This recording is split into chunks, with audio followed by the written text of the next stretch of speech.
dancing bear, dude. So who knows? Hey, that's true. Yeah. I'm a big fan of the dancing bear. I actually just recently got a new dancing bear shirt. I don't want to give too much away, but it's very cool. So maybe I'll wear it on next week's show. All right. And we As can. long as you don't wind up putting tambourines and bells all over your wrists and ankles, walking around doing a show and interviewing people. Okay. That would. Don't. Yeah, that would be quite the scene. I don't know if anybody wants to see that. Certainly not me. So I don't know. But if you go to Golden, Colorado, out there's some interesting, freestyling going out there. Yeah, I mean, that's one word for it, for sure. Yeah. That's being nice, dude. I love people. That's why Mound Visit. You never know what you're going to get on this show. That's right. Lot of ground to cover. We had a bye week. Mm-hmm. We always go into our show, like you said, Mound Visit. This is number 28. Bro. 28. This is the Nolan Arenado episode. It's the only number 28 I can think of right off the top of my head, but yeah, I don't know too many 28s that stick in my head, but that's a good one. Yeah. All right. Hey, one of the best third basemen of all time, I think, arguably. So, not a bad one. Not a bad one to lead off the show with. But, my God, I mean, I'm trying to even think of everything. We go on one bye week, and it seems like everything major. Well, we could go injuries. I'm injured. I got 2 PRP injections yesterday. So, yeah, I got one in the elbow. That's why I say people don't even know. It's my left side, my whole left side, and I got a nice knee brace on right now. Oh, man.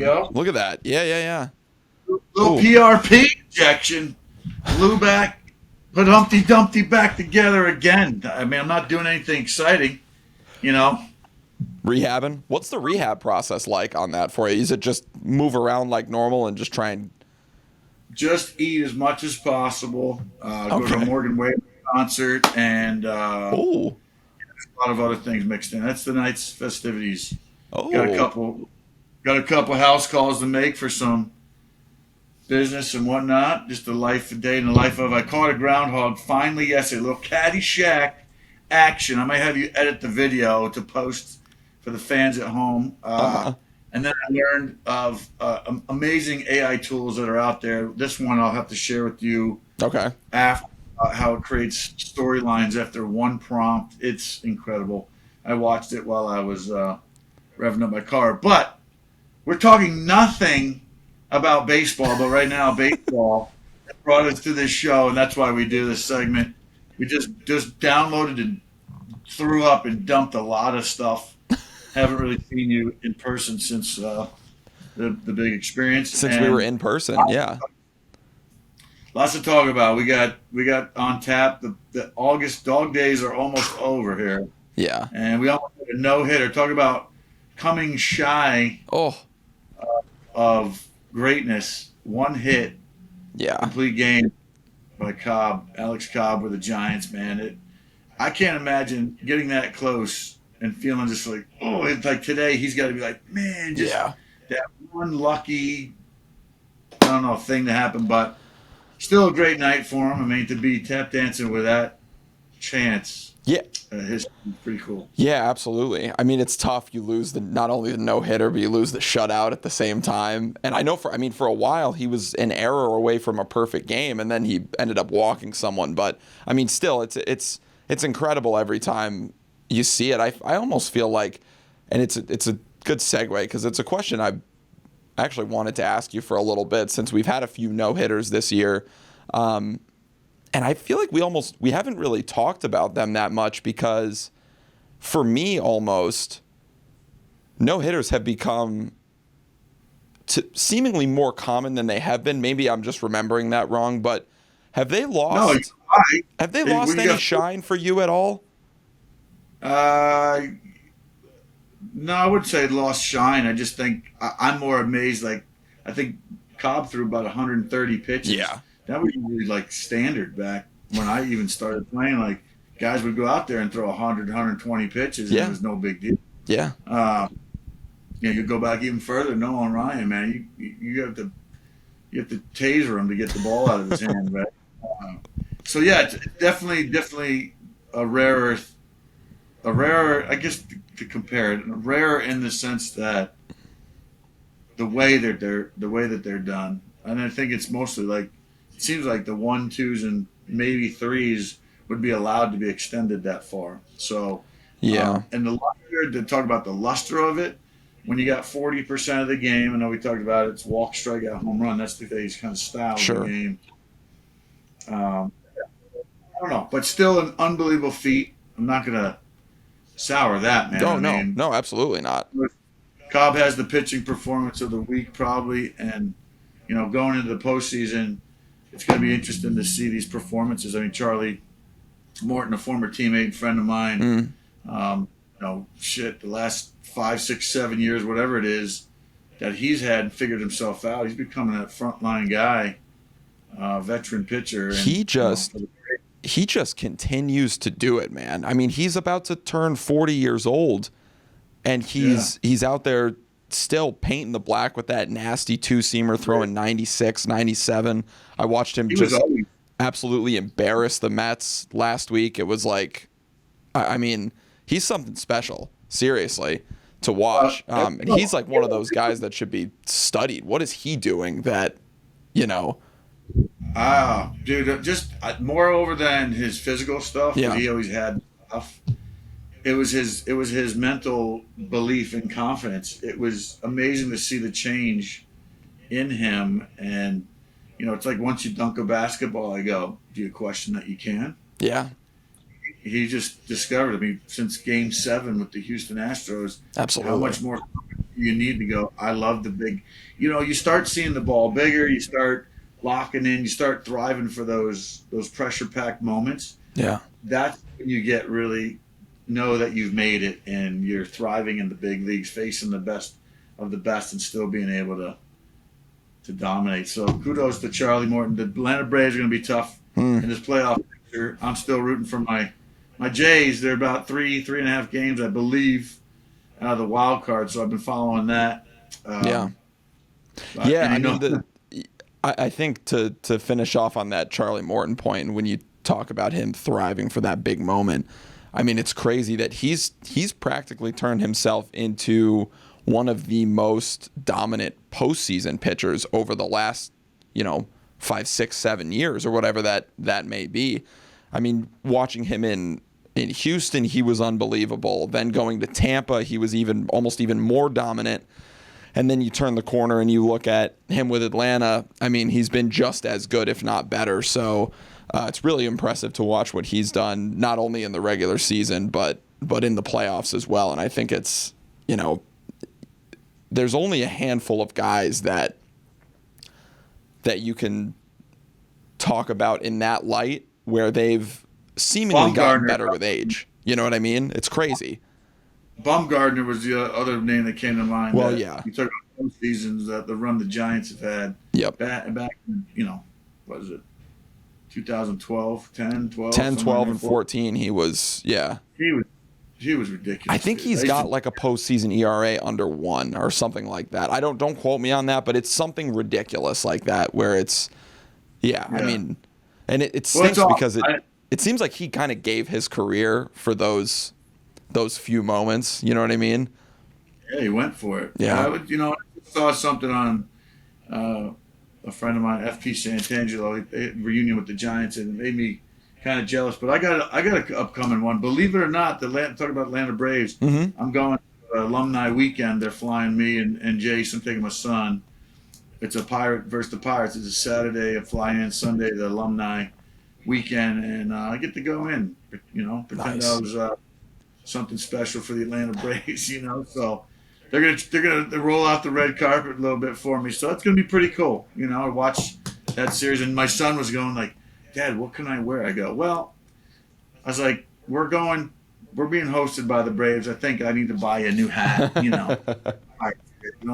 You can't have the opposing team if you got family coming in and sitting outside the clubhouse waiting for family section. You cannot wear the opposing teams. I get it. I think here's what put myself in Jace's shoes. If I was Jace, and now this is just bringing all my own stuff into this, I'd go neutral. Now is that because I'm not a Braves fan? Maybe, but I don't know. That's still it's still cool. I mean, and you're gonna get to. I mean, they are like, to call their offense a juggernaut is almost like an understatement, I think, because there is not a single hole in that lineup, and it seems like everybody that comes into the Atlanta Braves organization is elevated. And I think like there's no better example than that, or there's no better example than they traded for Nicky Lopez to bring some second base depth into onto the team. And it was like one of their only moves they made at the trade deadline, I remember. And I was like, all right, like just a bench, maybe like a speed guy that they're bringing over just in case they need him. And sure enough, he's been playing a little bit. Ozzie Albies goes down and gets hurt. And like for a stretch, he was hitting like 700 with the Braves since getting there. And I was like, what? I mean, what kind of a voodoo witch factory are they running over there in Atlanta to where these guys? I mean, they're the guys. Fair enough. The guys that they're bringing in, like you talk about Matt Olson and Sean Murphy, guys like that. They're already very talented players in their own right. But then they come over, and it's like they're able, like something is unlocked in them almost. It seems like, and I mean, do you have any guesses as to what that is? Is it Braves player development? Is it their coaching? What is that? What is that allows them to? I think. Well, I will say, just if you look around that clubhouse, sorry, there's a fly around there and having a little mental moment. But no, the Atlanta Braves, man, winning organizations, like everybody talks about the Yankees and their lore and all that, but in the National League, you really look at the Atlanta Braves, man. They're always pretty good. A top tier organization. They're always in the mix of talks in the NL East. So, to me, what goes on there, I think when you put that uniform on, you act a little different. You feel like you have something to live up to. I would think. There's certain teams that I played for. Yeah. That stigma is there, and the expectation is there. And let's say they've put together a good package over there of talent, veterans sprinkled with, like you said, trades coming in here. They're a force always to be reckoned with because they're the Atlanta Braves. They're always good. Yeah, I mean, they've got not only a great core of homegrown talent in Acuna and Albies and Austin Riley and Spencer Strider, Michael Harris, guys like that, who they've now not only have they developed them and they're performing at the major league level, but they have them all locked up for the long term. And then you sprinkle in some trades and acquisitions like a Sean Murphy and Matt Olson and guys like that, and then immediately locking them up.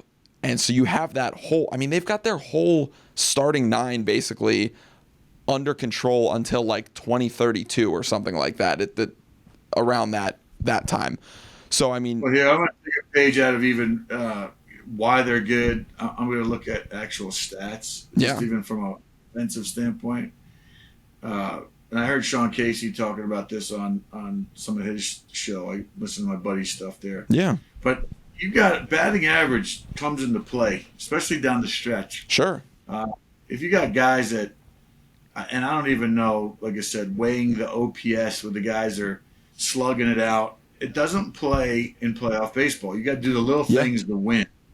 And look at Acuna Jr. His batting average is .335 right now. Yep.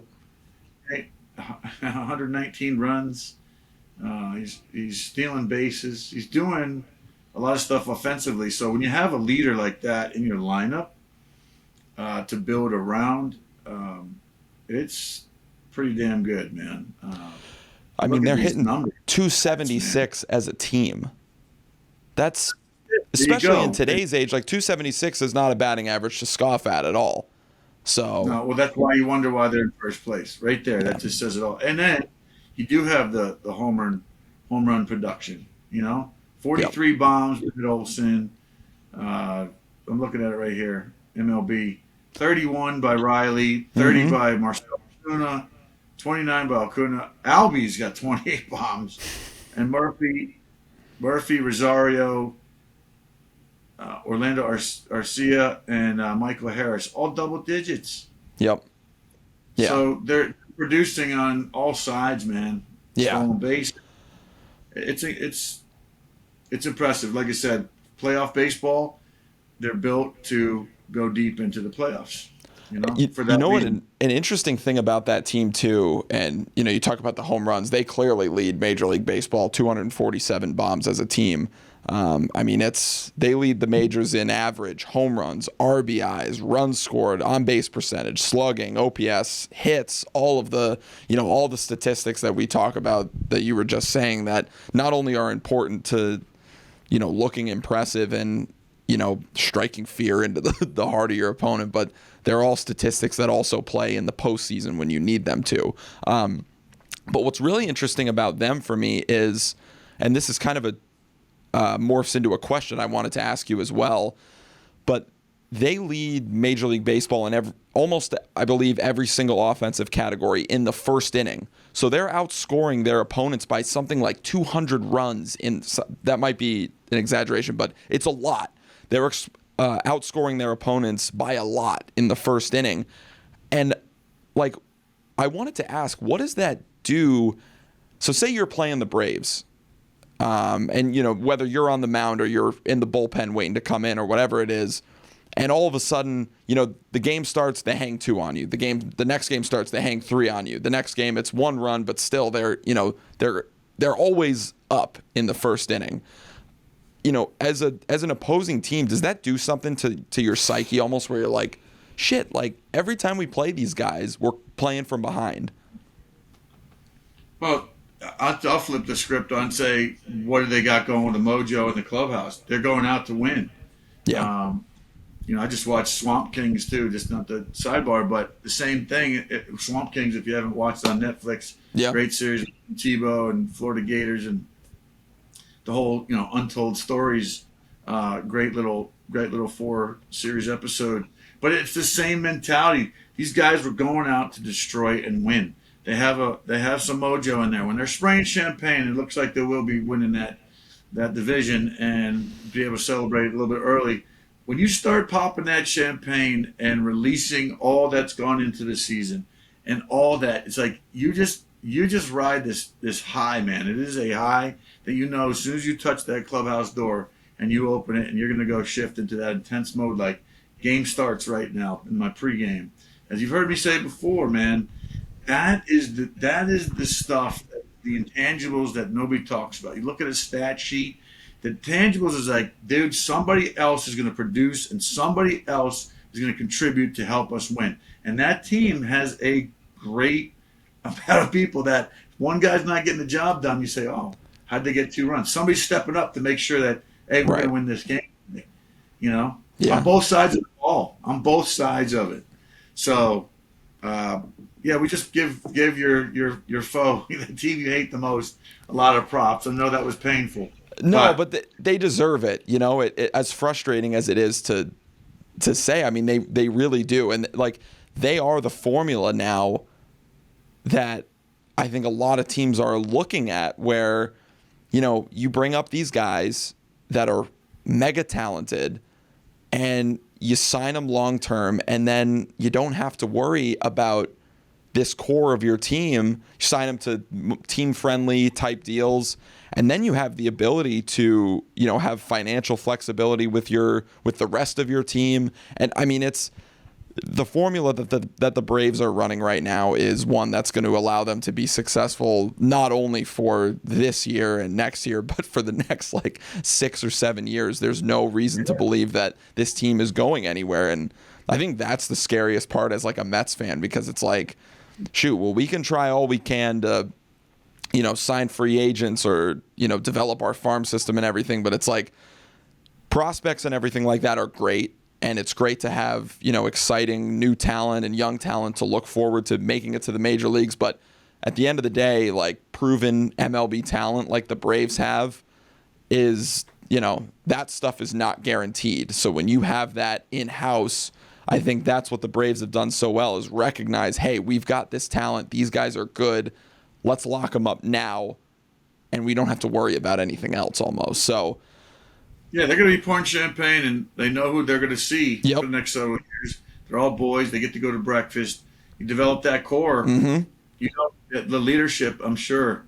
You could tell everybody in there. It'd be interesting to see who players feel, but they obviously have a lot of good role models and veterans, and mixed with superstars there. So I think they'll be going far in this playoff of the 2023 year. This fly is going to get chopped up, Mr. Miyagi. Come on.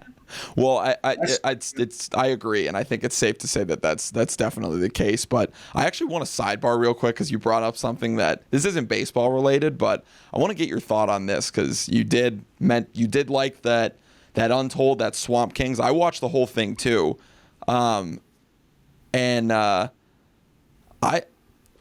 wasn't my favorite. What? I know. Okay, so what about it? What did you like? So here, let me. If I'm going into watching this documentary and I know absolutely zero background about the Florida Gators football team of that generation, I love it. For what it was cool. But for me, like, there was so much more about that team. I mean, they didn't even, I know it's like a touchy subject, but they didn't even talk about Aaron Hernandez. They mentioned Cam Newton once. The Pouncey twins, they barely touched. I mean, there are crazy stories in that team that they didn't even touch. And to me, it felt like, and he's a great college coach. He's a great head coach. It seemed like, to me, kind of just like a fluff piece about Urban Meyer. I don't know if you felt that way, but yeah, it's deserved. Like, he's a great college coach, but I feel like for that, if it's untold stories about the Florida Gators, I think at least myself, and I think a lot of people were expecting, like, oh, this is gonna punch us in the mouth, like, with some stuff here. Yeah, no. Well, I think the disclosure, there's some things you don't want to really say. I think there was some behind the scenes footage and anything. I wrote a book. I didn't want to tell everybody about my behind the scenes everything. But what captivated me to say untold stories. I wasn't a Gator fan. I'm a Syracuse, different orange and blue. Right. We got Syracuse Orange That's right. fans, but. Yeah, nothing. The SEC, the South, Alabama, LSU games, Auburn. It's a whole different level. That's like the AL East of baseball for football, right? In collegiate sports. But all the stuff that surrounds that, and the money and the drive. That's where I got to bring up the NIL stuff that's going on. People that watch that, if you can't see why college athletes, I sit there and I was thinking the whole time. Because I was just up at University of Pitt, just rolling with the AD about my book. Yeah. I'm trying to get out there to help these kids, and it's going to be a course up there. Nice. Making all that notoriety and money that they could have made, or they probably did, that we don't know about, they probably could make a lot more now. And so I sit there and I go, you look at the pressure, and Tim Tebow was real serious about the job. He didn't get caught up in the partying because his beliefs was, I think, is amazing willpower, and he is who he says he is. It's not fake. So I've always wanted to meet him, and I've read a couple of his books. Real respectable guy. I'd love to be as strong as he is in faith. It's something I'm working on. But good rabbit to chase. But like I said, man, the NIL stuff is incredible. And I don't know when those guys even went to class. There's no way they could have. Went doing midnight to 2:30 in the morning training sessions. I mean, seriously. Come on, they had stuff going on there. That's the money that's generated because of that. Those guys should be taken care of, and that's why I said I don't care. Some people would argue with me, I'm sure, but that's why I believe collegiate athletes should be broke off something, And Glover agrees in the background. There's Glover. There's Glover's appearance on the pod this week, but I mean. It's a whole nother discussion about that, because I watched the Johnny Manziel documentary too, that Untold Stories. I started that one. I had to finish that one. Yeah, that's a good one. That's a great one. I did enjoy that a little bit too. But no, it's true. I mean, he found some loopholes in the system in terms of earning money. But yeah, it's Well, there's another one that if we're talking about movies and films. There's one called College Inc. Or I gotta see what it is. Where is it now? I had it open here. It was a College Inc. It was another documentary about NIL stuff. There's a lot of good. There was a good like steady stream of documentaries that came out over the past month. They just had that one. Did you ever hear about that? This is not baseball related. We're getting way off mound, but it's all right. Did you ever hear about that Bishop Sycamore High School? Did you hear about that whole thing?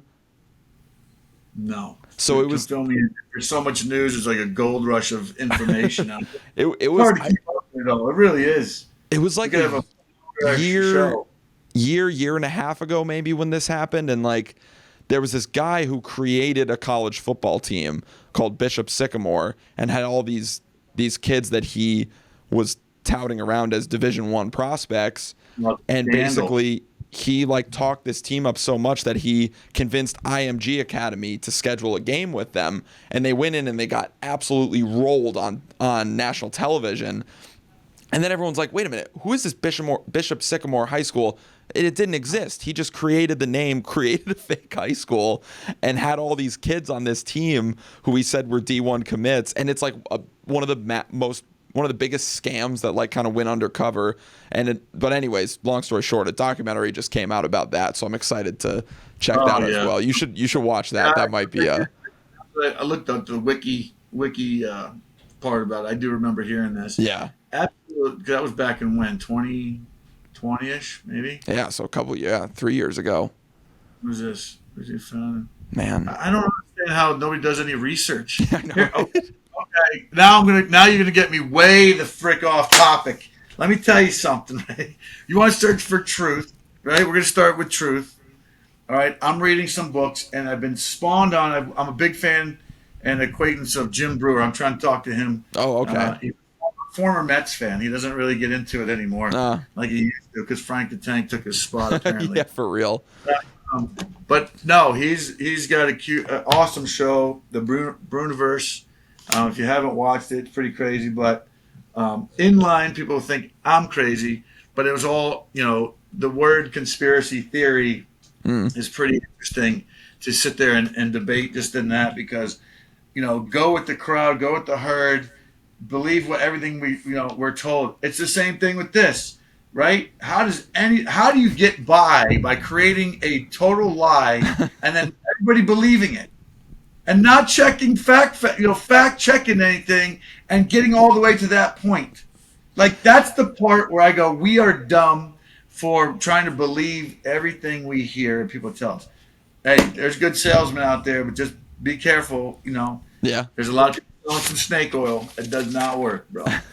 I agree. But yeah, Jim Brewer's stuff, it's pretty amazing, man. Yeah. I love it. He was great in the man, I could get emotional just thinking about it. The 2015 Mets documentary, he was a big staple in that, and that whole year he would do videos after every game they won and every game they lost, and it was just like it was great. It was really fun to watch, and it was cool to like document the season that way, just with with an everyday fan, and so it was really cool. But it's actually a good segue. We could get back on the mound before we close this episode off, talking about our favorite person.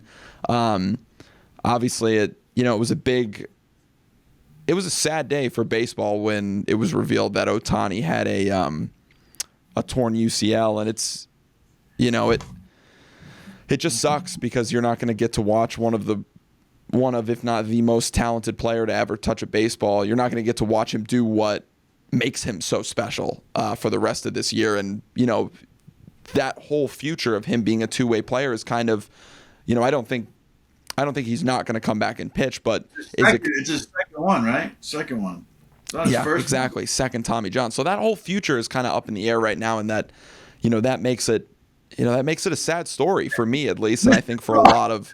I'm not Ohtani. I never will be Ohtani, but I'm getting shots. All right, on my left side, on my left side, right? The whole left side, my land leg, and this. The guy's beating himself up. Again, he's crushing himself. Yeah. We're asking a lot. He's a human being, and the body breaks down. I'm sure there's all these biomechanics that say, oh, it happened because his hips are tight, or who knows, right? But the guy is a freak show of nature, done things that we may never see again. No. I know it's a topic that we love to talk about because it is. It's incredible. And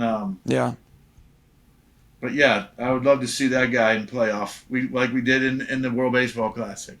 Yeah, it was really special, and it's sad that that's not going to happen. Especially the way I look at the whole situation with your former Angels is, it's sad because I really feel like they didn't necessarily do the right thing for their organization, but I think for baseball and for their fans and for the players on their team, specifically Trout and Ohtani, they did the right thing for them in going for it and trading prospects to bring players in to try and give them that extra kick. Some of these guys that they brought in. Well, and now they're waiving all of them, which is crazy. Yeah. And it's like, they're officially, obviously you're waving the white flag, but geez, I always talk about the Mets being cursed.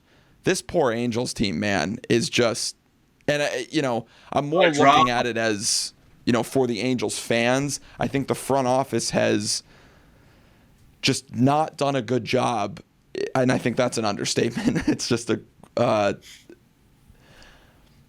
don't know. I'm almost speechless when thinking about the situation that the Angels are in because, when you have, and we've, talked about this. Guys, dude, that was 6. I didn't realize it was 6 players. Yeah. Yeah. Dominic Leone, he was one of my friends and teammates in Toronto. Former Met, Dominic Leone. Yeah. Yeah. Like I said, listen, we're all racking up the jerseys, then. He's catching me in jerseys here. Yeah. Yeah. What was his deal here? He I don't know what his stats were, but yeah, these guys are. He was all right. Yeah. But yeah, Leone's gone, Giolito's gone, Grichuk's gone, Renfro's gone, Ronaldo Lopez is gone. Everybody that they got, they just threw him on waivers, which I think is. Correct me if I'm wrong, that's kind of a gesture to them because now a team in playoff contention can be like, hey, we'll take you for our playoff run, right? Yeah, don't they? Well, I forget how that works to be on a playoff roster. I think they have to be claimed before September 1st. Oh, somebody better hurry up. Yeah, right. Yeah. I'm sure they will down the stretch. Guys like that can help a team. I don't have my player handbook handy anymore. I don't know with all the rules that I had. It's a whole different ball game. Yeah. But 6 guys, man. Yeah. It's really tough. So it was an attempt to go get some helps, give it an attempt, and they just said, all right, we're not in it. Nope. No, and it's really sad. It's really sad because, this trade deadline legitimately, I think, might have set the Angels back 7-8 years. And I think that might be being generous because they do not have a farm system. Right. And now they're most likely going to lose Shohei Ohtani. So they just want to go, pack it in, guys. Yeah, it's tough. Actually, I'd rather be an Angel than an Oakland. 39 wins, dude. Yeah. Whoa. Yeah. That's painful. I'm glad my boy Jace Peterson got out. Yeah. He's with the Arizona Diamondbacks, got a shot. Yeah, Diamondbacks have a chance. They're in it. They're still in the mix. They're in the mix. Absolutely. How about this question for you to finish off? Because, and not to, bring some PTSD back with your injury history, but you've had to do plenty of rehabbing, obviously. And I've got to imagine that, there's certain times where you're rehabbing with a team, and maybe correct me if I'm wrong, but I've got to imagine there's certain times that rehabbing with a certain team, you've been more comfortable because maybe they know your body better. Is that true? Yeah, you always want to feel like, hey, is this organization, go where you're valued. You feel like the organization is wants me to hurry up. But it's what have you done for me lately? If you're injured, man, you feel so far off the grid. It's a lonely island. I don't care who you are. It just feels like baseball will go on with or without you. Um, whether you're a Hall of Famer, whether you're on the injured list, DL there, whether you're on the waiver wire sitting at home hoping the team picks you up, makes a trade for you. Yeah. It's very intense. And sometimes that exhale after hey, the season's over, or I get to take it easy. It's disappointing, or what was the back to the drawing board type of feeling. Again, I'm bringing up the documentary because it's the same. They portrayed that in that film. I guess that's why I'm referring to it. I just saw it. These guys fell short of a national championship, or wanted to repeat a national championship. They were going after it, and the hard work that goes into it every offseason, every spring training, even right now, chasing that dream. Yeah. And a lot of intensity, a lot of dedication, a lot of everybody being on that same page to go forth with that. It takes a lot. So I'm looking forward to it, bro.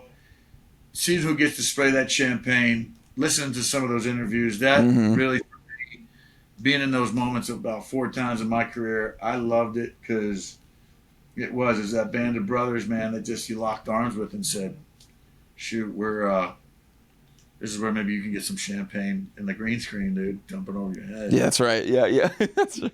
That mullet you got going, to catch a lot of that champagne in that mullet you got going. Yeah, this is the last weekend. This is the last Mound Visit, I think, for this mullet. It's gone on a little too long, but I had to grow it out for my baseball league. So, sponsored by Braun. Sponsored by Head and Shoulders, man. You got to keep this stuff tame. You know what I mean? Right. So, well, I mean, let me finish that question before we go off, because I really am curious to know. This is something I've been kicking around since this injury went down with Ohtani. Do you think that there's any chance that he signs a very, very short-term deal with the Angels if he decides to get Tommy John surgery, because he's already comfortable there and is comfortable with the rehab process? He's already gone through one Tommy John surgery with them. He's probably very comfortable with their training staff and their rehab, everybody that helps him rehab. Do you think there's a chance? Well, I can't speak for him, but choose the devil you know or the devil you don't. I don't know. I don't know what he would go into. Yeah, I don't see why you wouldn't sign him to maybe a shorter term deal. But just from his standpoint, as someone like who's been with multiple organizations and has gone through different rehab assignments and stuff like that, if you're comfortable with an organization and they know you as well as you know them, you think that maybe might play a factor into his decision-making process? It's always interesting to see. Timing is everything, right? It's terrible timing. I'm sure that's got to be like a big, swallow your Adam's apple moment to sit there and go, holy shit, there it is.